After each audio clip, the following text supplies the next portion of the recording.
Hello guys, welcome back to my channel. I hope आप सब अच्छे होंगे।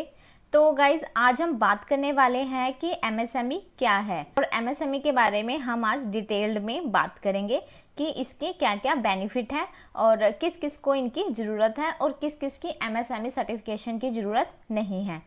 क्योंकि क्या है, जो हमारी गवर्नमेंट है वो एमएसएमई के पीछे ऐसे पड़ी हुई है जिस तरह रामायण में लक्ष्मण जी को तीर लगने के बाद संजीवनी बूटी के पीछे हनुमान जी पड़े हुए थे।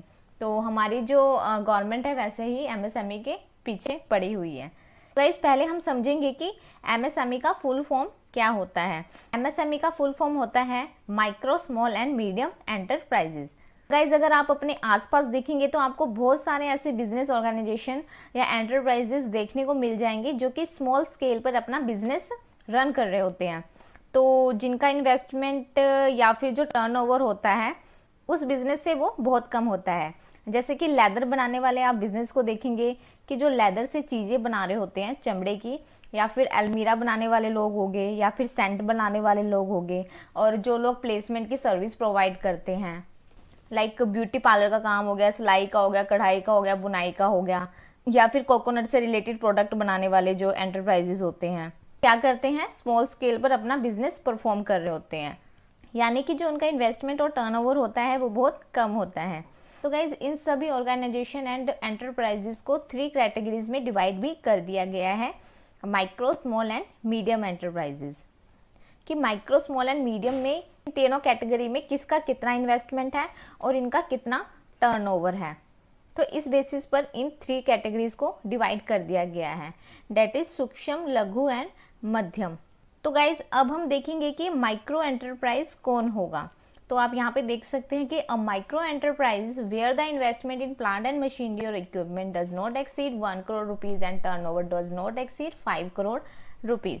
तो गाइज देखिए, ऐसे सभी एंटरप्राइज जो मैन्युफैक्चरिंग एक्टिविटी कर रहे होते हैं या फिर सर्विस प्रोवाइड करते हैं, अगर उनका जो इन्वेस्टमेंट है, उनकी जो प्लांट मशीनरी और इक्विपमेंट है, अगर वो 1 करोड़ से ज़्यादा नहीं है और उनका जो टर्नओवर आ रहा है वो 5 करोड़ से ज़्यादा नहीं है, तो वो किस में आएंगे, वो माइक्रो एंटरप्राइज में आएंगे, यानी कि वो सूक्ष्म उद्योग कहलाएंगे। गाइज उसके बाद हम बात करेंगे स्मॉल एंटरप्राइज की। A small enterprise where the investment in plant and machine or equipment does not exceed 10 crore rupees और turnover does not exceed 50 crore rupees। यानी कि ऐसे एंटरप्राइज, ऐसे उद्योग, ऐसे व्यवसाय इनका जो इन्वेस्टमेंट है plant and machinery and equipment में वो 10 करोड़ से ज़्यादा नहीं है और जो टर्नओवर है वो 50 करोड़ से ज़्यादा का नहीं है, तो गाइज वो आएंगे स्मॉल कैटेगरी में। यानी कि अगर 1 करोड़ से लेके 5 करोड़ तक का इन्वेस्टमेंट है तो वो स्मॉल एंटरप्राइज हो जाएगा, और जो टर्नओवर है 5 करोड़ से 50 करोड़ तक तो वो भी स्मॉल एंटरप्राइज में आएगा।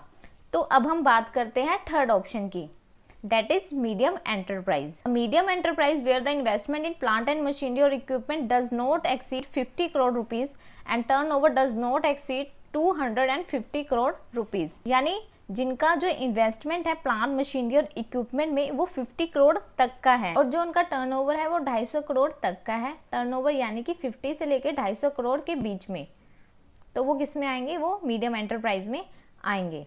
तो गाइज हमने यहाँ पर क्या समझा है कि माइक्रो एंटरप्राइज वो है जिनका इन्वेस्टमेंट 1 करोड़ और टर्नओवर 5 करोड़ तक है, और स्मॉल एंटरप्राइज वो है जिनका इन्वेस्टमेंट 10 करोड़ एंड जो टर्नओवर है वो 50 करोड़ रुपीज़ है। और मीडियम एंटरप्राइज कौन है, मीडियम एंटरप्राइज वो है जिनका इन्वेस्टमेंट 50 करोड़ रुपीज़ है एंड टर्नओवर है 250 करोड़ रुपीज़ तक। तो गाइज आपको ये चीज़ क्लियर होगी कि कौन से एंटरप्राइज माइक्रो में आएंगे, कौन से स्मॉल में आएंगे एंड कौन से मीडियम एंटरप्राइज में आएंगे। और गाइज इंडिया में एमएसएमई की वेबसाइट पर फरवरी 2023 तक 13.8 मिलियन माइक्रो एंटरप्राइज है जिन्होंने की उद्यम रजिस्ट्रेशन पोर्टल पर रजिस्ट्रेशन कर रखी है, और उन्होंने 9.12 करोड़ पीपल को एम्प्लॉयमेंट दे रखा है, और जिनमें कि 33% है वो वुमेन्स एम्प्लॉय हैं।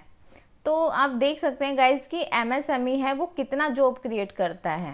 यानी कि यहाँ पर आप देख सकते हैं कि अगर एमएसएमई इंडस्ट्रीज डूब जाती है तो 9.12 करोड़ जो पीपल्स हैं उनकी जो एम्प्लॉयमेंट है वो खत्म हो जाएगी। तो गाइज अलग अलग सेक्टर है जिसमें कि एमएसएमई परफॉर्म करते हैं, जैसे कि आप यहाँ पर देख सकते हैं leather goods industry related business, जो लेदर से रिलेटेड बिजनेस है वो एमएसएमई में आएंगे। मैन्युफैक्चरिंग ऑफ अलमीरा, स्टील, ऑक्स ये हो गए। और natural fragrance industry related business ये आते हैं एमएसएमईज में। प्लेसमेंट सर्विसेज आती है, ब्यूटी पार्लर की सर्विसेज आती है, खादी मटेरियल एंड प्रोडक्ट्स आते हैं, क्रैचेस सर्विसेज आती हैं, हैंडीक्राफ्ट, स्पिनिंग एंड वीविंग इसमें आती है, कोयर इंडस्ट्रीज इसमें आती है। तो यहाँ पर आप देख सकते हैं extra cleaning, manufacturing, furniture and wood products, tailoring units होगी, पोल्ट्री फार्मिंग होगी, bicycle parts and sales and services होगी, स्टेशनरी आइटम होगी, कॉल सेंटर हो गए, रबर प्रोडक्ट्स हो गए, एसटीडी बूथ्स हो गए, लॉन्ड्री सर्विसेज होगी, sales of auto parts components हो गए, sale of ceramic and glass products हो गए।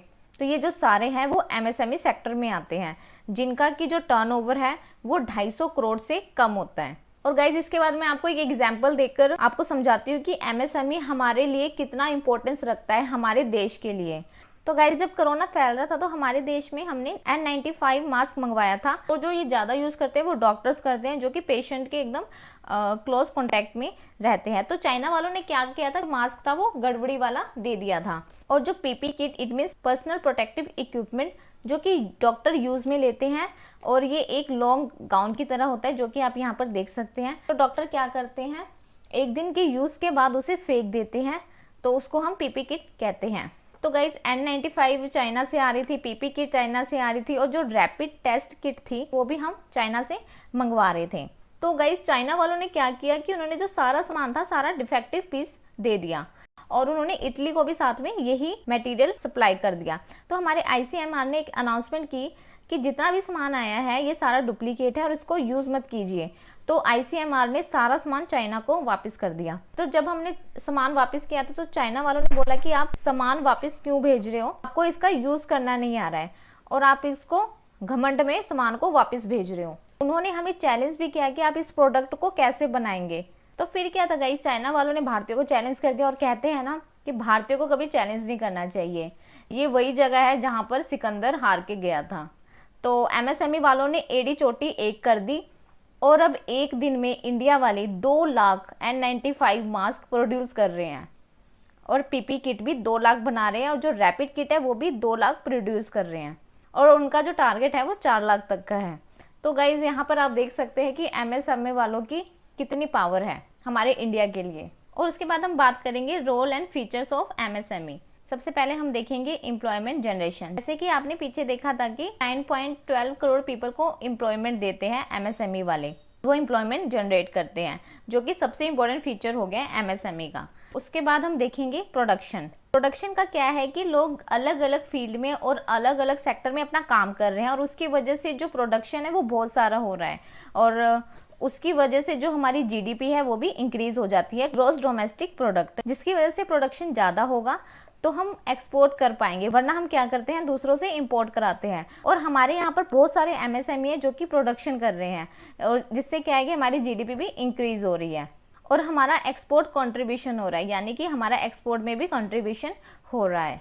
उसके बाद है इनोवेशन एंड डेवलपमेंट। बहुत सारे आप छोटे छोटे देखेंगे कि रूरल एरियाज में बहुत सारी चीजें इनोवेट होकर आती है, तो इसको क्या करते हैं ये लोग ट्रेडमार्क लेकर या फिर पेटेंट लेकर बनाना शुरू कर देते हैं। और गाइस इनोवेशन एंड डेवलपमेंट का एमएसएमई में बहुत बड़ा रोल होता है। उसके बाद हम देखेंगे यूटिलाइजिंग रिसोर्स लोकल ऑप्टिमली, यानी कि जो लोकल रिसोर्सेज हैं वो ये लोग बहुत अच्छे से यूटिलाइज करते हैं, कि जितने भी छोटे छोटे उद्योग है वो बड़े लेवल पर तो करते ही है, और अपने ही लोकल एरियाज के जो रिसोर्सेज होते हैं उसको यूटिलाइज करके बिजनेस को रन करते हैं। तो वो क्या करते हैं, लोकल रिसोर्सेज का बहुत अच्छे से यूटिलाइज करते हैं। इसके बाद हम देखेंगे डेवलपिंग एंटरप्रेन्योरियल कैपेसिटी, यानी कि ये क्या है, सभी लोग जो इन्वेस्टमेंट करेंगे, बिजनेस करेंगे और एंटरप्राइज को ओपन करेंगे, जो एंटरप्रेन्योरियल कैपेसिटी है वो उनके अंदर आती है, यानी कि वो रिस्क लेकर बिजनेस करने की कैपेसिटी उनके अंदर आ जाती है। इसके बाद हम देखेंगे feeder to large industries, packaging, delivering and transportation etcetera, यानी कि जो बड़ी बड़ी इंडस्ट्री है उनके लिए ये सपोर्टिंग का काम करते हैं एमएसएमई वाले। जैसे कि पैकेजिंग करने वाली कोई एंटरप्राइज है, तो बहुत लोग बड़े बड़े बिजनेस ऑर्गेनाइजेशन जो प्रोडक्ट बनाते हैं, लेकिन वो पैकेजिंग के लिए एमएसएमई को दे देते हैं, यानी कि पैकेजिंग, डिलीवरी, ट्रांसपोर्टेशन का जो एक्टिविटी है वो परफॉर्म करते हैं एमएसएमई सेक्टर में। तो एमएसएमई क्या है, ये बड़ी बड़ी इंडस्ट्रीज को सपोर्ट करते हैं, तो ये एक फीडर है, और ये बहुत सारे रॉ मटेरियल बनाते हैं जिसका यूज बड़ी बड़ी इंडस्ट्रीज करती है। उसके बाद हम देखेंगे रिड्यूसिंग रीजनल इम्बैलेंस, कि एमएसएमई की वजह से जो अलग अलग सेक्टर्स में कहीं इम्बैलेंस होता है, चाहे वो जीडीपी को लेकर हो रहा है या प्रोडक्शन को लेकर हो रहा है या फिर एम्प्लॉयमेंट को लेकर हो रहा है, तो ये जो है क्या करता है, उसको रिड्यूस करता है, कम करता है। यानी कि सब जगह अगर लोग स्मॉल स्केल पर बिजनेस रन कर रहे होते हैं तो सभी स्टेट में क्या होगा, सभी रीजन में क्या होगा, जो अपॉर्चुनिटी होगी एम्प्लॉयमेंट की वहां पर मिलेगी और जीडीपी बढ़ेगी, प्रोडक्शन बढ़ेगा, तो कहीं ना कहीं इम्बैलेंस है वो रिड्यूस हो जाएगा। तो यहाँ पर ये चीजें क्लियर हो चुकी हैं। तो गाइज उसके बाद हम देखेंगे रेगुलेटेड थ्रू एमएसएमई एक्ट 2006 का मतलब कि एमएसएमई को रेगुलेट करने के लिए, इनको डेवलप करने के लिए, इनके लिए पॉलिसी बनाने के लिए, ये प्रमोट करने के लिए एमएसएमई एक्ट 2006 लाया गया था, यानी कि micro small and medium enterprise development act seeks to facilitate the development of this enterprises. उसके बाद है establishment of specific funds for the promotion, development and enhancing competitiveness of this enterprises. यानी कि ये जो एक्ट है इसका मेन मोटिव क्या है कि जो एमएसएमई सेक्टर्स यानी कि जो मीडियम स्मॉल एंटरप्राइज है, इनको जो है डेवलप किया जाए और इनको जो प्रमोट करने के लिए, डेवलप करने के लिए, इन्हांस करने के लिए जो फंड्स है वो भी प्रोवाइड किया जाए कि इनकी कॉम्पिटिटिवनेस बढ़े और एंटरप्राइज जो है अच्छे से रन कर सके और ये जीडीपी में भी कंट्रीब्यूट कर सके। और गाइज इसके लिए जो डिफरेंट स्कीम्स है वो लॉन्च की गई है एमएसएमई एक्ट के तहत। स्कीम्स तो बहुत सारी है लेकिन हम कुछ स्कीम है जिसके बारे में हम यहाँ पर डिस्कस करेंगे।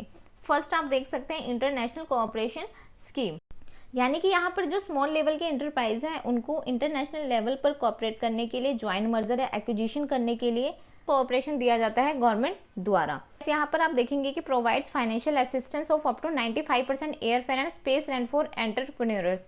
यहाँ पर जो एमएसएमईज वाले हैं उनको जो एयर का खर्चा होता है, एयर फेयर होता है, वो 95% तक फाइनेंशियल असिस्टेंस उनको मिल जाता है। उसके बाद आप देखेंगे participation by Indian MSMEs in international exhibitions, trade fairs and buyer-seller meets in foreign countries as well as India in which there is international participation। यानी कि अगर आप MSME सेक्टर्स में आते हैं और आपको फॉरेन में जाना है, ट्रेड फेयर अटेंड करना है, इंटरनेशनल एग्जीबिशन अटेंड करना है और बायर एंड सेलर मीट्स करनी है फॉरेन कंट्री में, तो उसमें क्या है, जो एयर फेयर का खर्चा आता है उसका जो 95% फाइनेंशियल असिस्टेंस है वो गवर्नमेंट से आप ले सकते हैं।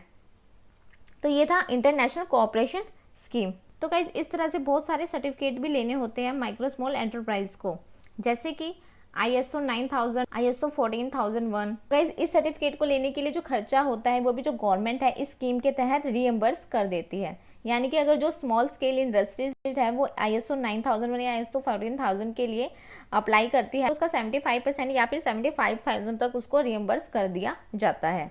उसके बाद आप देखेंगे national small industries corporation limited NSIC, जो कि 1955 में इस्टेब्लिश की गई थी। इसको हेड कौन करता है, चेयरमैन कम मैनेजिंग डायरेक्टर, और ये बोर्ड ऑफ डायरेक्टर्स के द्वारा मैनेज किया जाता है। तो गाइज ये बनाया गया था to promote, aid and foster the growth of micro and small enterprise in the country generally on commercial basis.